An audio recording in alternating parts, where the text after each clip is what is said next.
Hello everyone, welcome back to Baldur's Gate 3 5th edition Rogue Duos. Last time we broke into this crypt, killed many of those who stood in our way, and now we are ready to try and plunder this depth for all of its valuables. Alright. We're going to start on this unlocked door side, and in here we have a very familiar set of traps.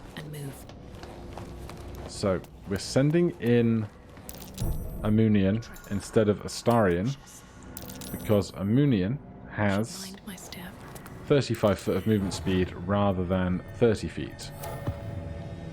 That's going to mean she's going to be a little bit easier to manipulate where we're stood amongst all of these traps.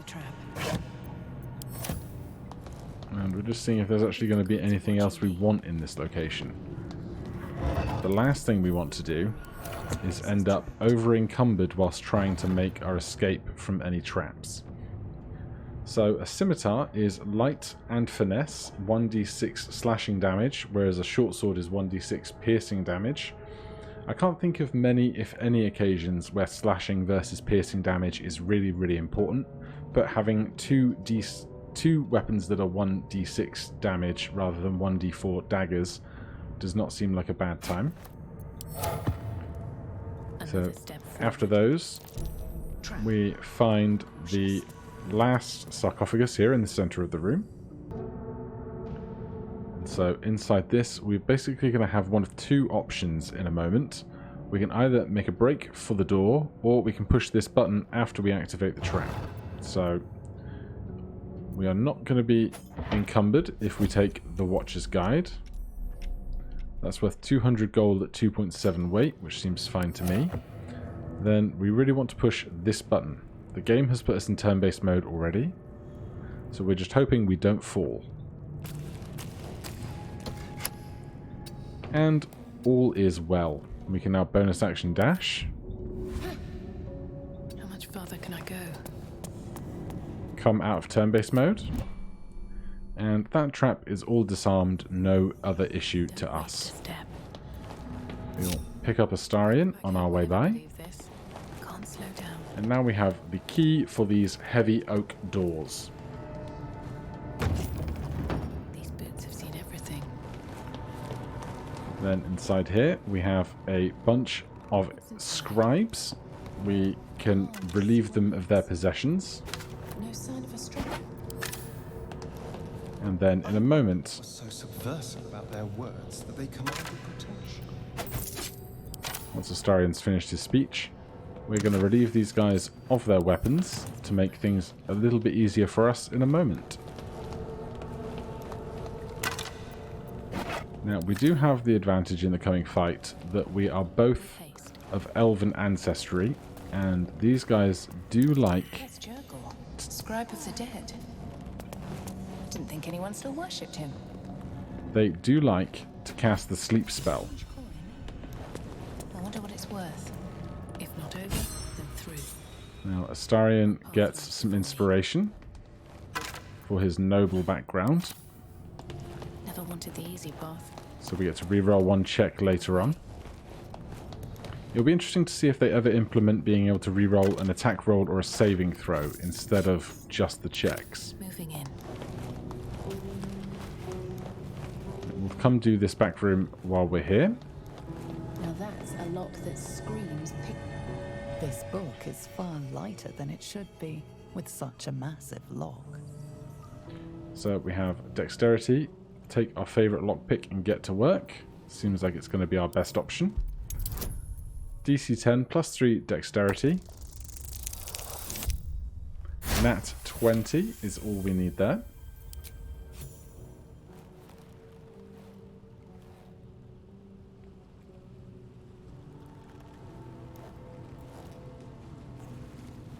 As the lock opens, a loose page comes with it. Magic pulses from the parchment. What was once script is now an obliterated scrawl. You have a sense these are names, a list. But of what? And we can try a religion check, although we don't expect it to go well.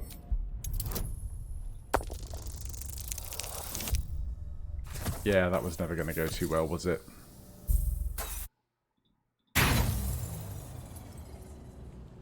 I don't think we'll use inspiration for this. The dark and decimated words, the more your head aches.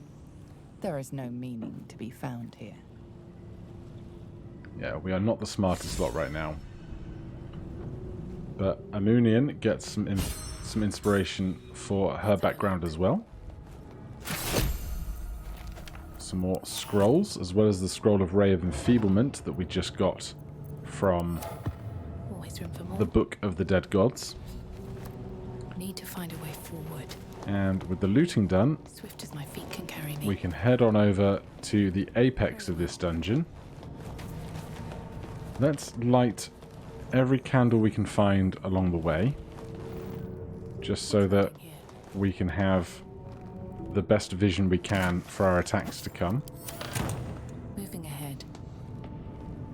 And there's even more candles. And there's at least one brazier here in the center of the room. Have to keep going. Any more candles after that?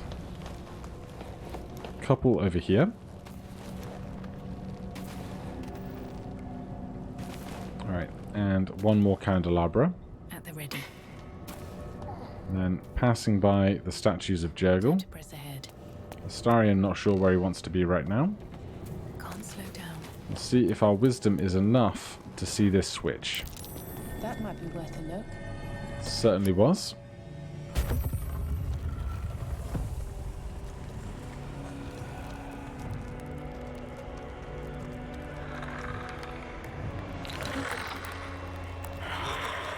And for some reason, I thought it wasn't the switch, but the sarcophagus that causes the fighting to start. I wish we had have hidden before this moment, but we'll be fine, I'm sure. Right. Do we currently have disadvantage because of shadows? No. Can we hide where we're stood? I'll do it my way. We can with a successful check.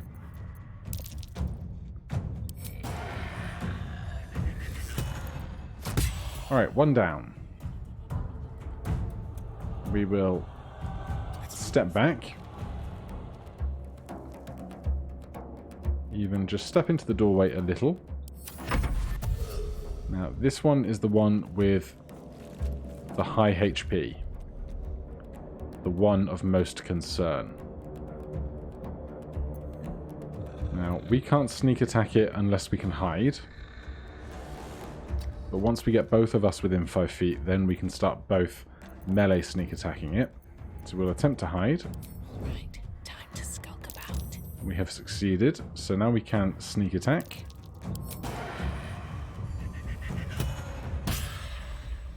Nine damage is nice. Then these three scribes are going to do their thing around the other end of the room. If we can kill the others as efficiently as we killed the first one, I think we're going to be okay. Dashing means not attacking or spell casting, which is fine by me. And then we are back to Astarion, who can hide once again. And I'm going to try... Oh, we are not hidden anymore. Damn. Right, in that case, we will attack the one with the lower HP. Sorry, the lower armor class. And crits just when you need them are lovely. Let's retreat even further into this space. They miss us. Now, we can't sneak attack here. Again, we are not really going to be able to hide right where we are. So we can main hand attack, offhand attack, although I think I'd rather my bonus action be disengaging. Come join Astarion back here, then wait for them to approach us, and we will start dual sneak attack melee attacking, I think is going to have to be the option.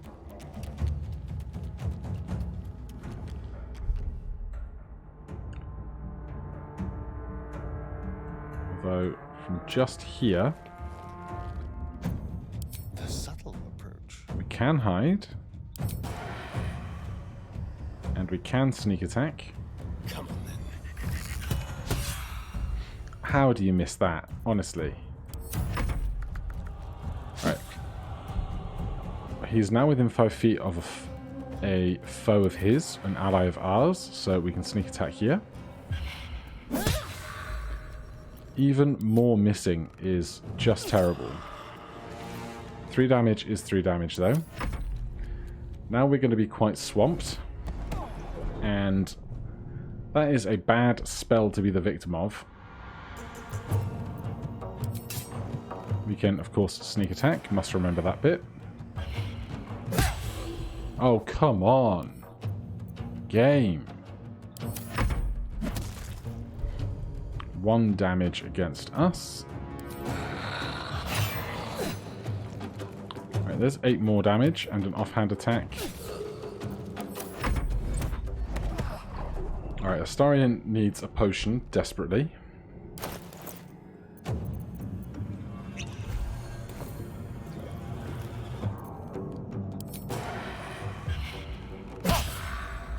This is not funny anymore.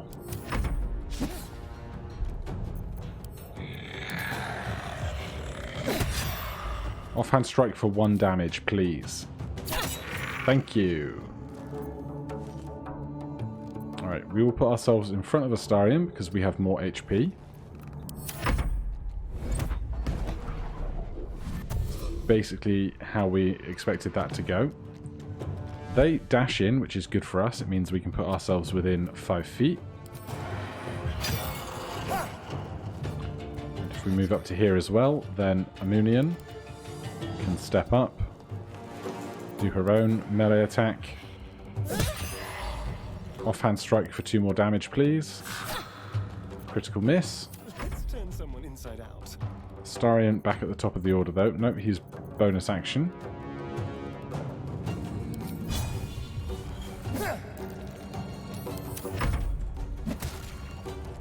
This is fine. We don't need to sneak attack if they only have 2 HP left. And we do manage to get through that fight. Let's see what Astarion has to say about that. Sorry bones guarding dusty trinkets. Pathetic. I wouldn't have given them a second thought. Fair enough. But you never know when you might become one yourself. What would you know about that, Astarion, huh? So, last little bit of looting in here. A lot of effort to hide one sarcophagus. We get the Amulet of Voices, letting us speak with dead. Is going to relieve a lot of plot to us that we might otherwise be unable to get. Some more gold, and the richly adorned sarcophagus.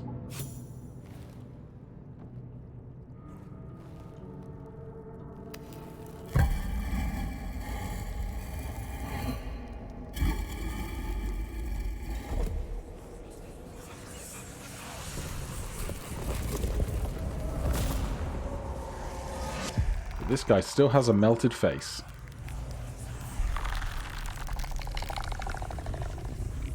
Every time he has a melted face.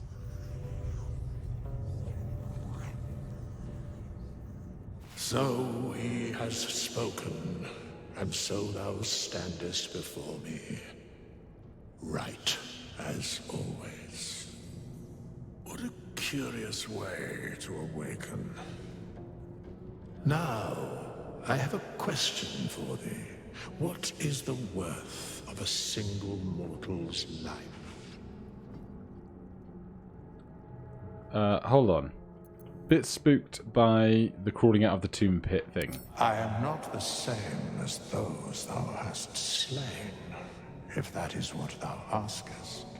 Wilt thou answer my question? Alright, Shakespeare. So, I ask again, what is the worth of a single mortal life? The only one that matters is mine. At this particular junction, perhaps that is not so far from the truth. We get an elf option. Some live longer than others. I can't compare them. It is mortality, just the same. Very well. I am satisfied. We have met, and I know thy face. We will see each other again at the proper time and place. How long has it been? All right, with that done, we can head on out. And before we head back on up to the surface, no, we're doing 5th edition rules. I was going to take a long rest, but this is not over-explained. We do need to get back to the surface Have to keep going. and to a teleporter before we can take that long rest. So, we're going to come out through this cave system here. There is a ladder which we can force down with this lever here.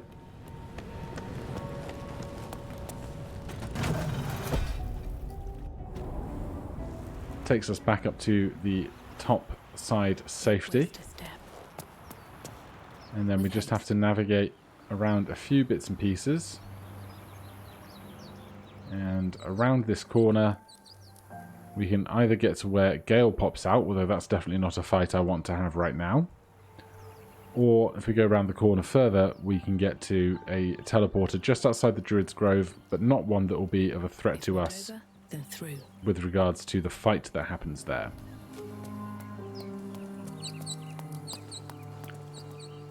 So we can't climb up that bit quite as well, so we'll come around Press here. ahead. Of course, we can't get to the one down there because that's down the cliff. And I don't really fancy the jump. There might be some world where we can make it, but not a risk I want to take. Particularly because we're not clerics, we cannot cast Revivify.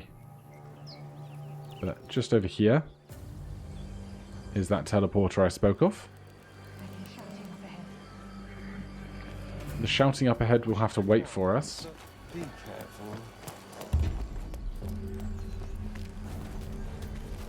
So from the waypoint we can hit the go to camp and end of the day button.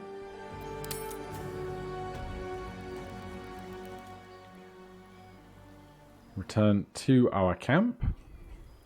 Oh, come for the first time even.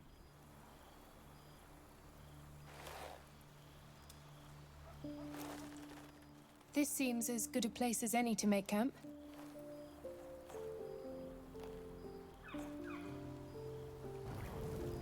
Chat with Astarion first. So, we're resting here. Turning in for the night. It's no feather bed, but it is what it is. I suppose. I'm not really sure what I expected, really. This is all a little new. The night normally means bustling streets, bursting taverns. Curling up in the dirt and resting is, a little novel. Well, you can rest or you can't. You do whatever you want. I'll be awake a while yet. Today has been a lot. I need some time to think things through. To process this. You rest. I'll keep watch. Thank you. We'll sleep better. The pleasure is all mine. Sweet dreams. How much can we trust this one, really? Right, we'll jump straight into our bedroll. Hop straight in. Jump, hop. Take that full rest. Suddenly, you feel an unfamiliar weight amongst your belongings. Oh, hello. A curious multi-sided artifact. Ancient-looking glyphs cover its dark metal exterior. Well, we found a new thing. You've got to poke it, don't you? The glyphs resemble the language of the Githyanki, but the dialect is ancient, unfamiliar. Alright, we'll put it away then. We now have the mysterious artifact.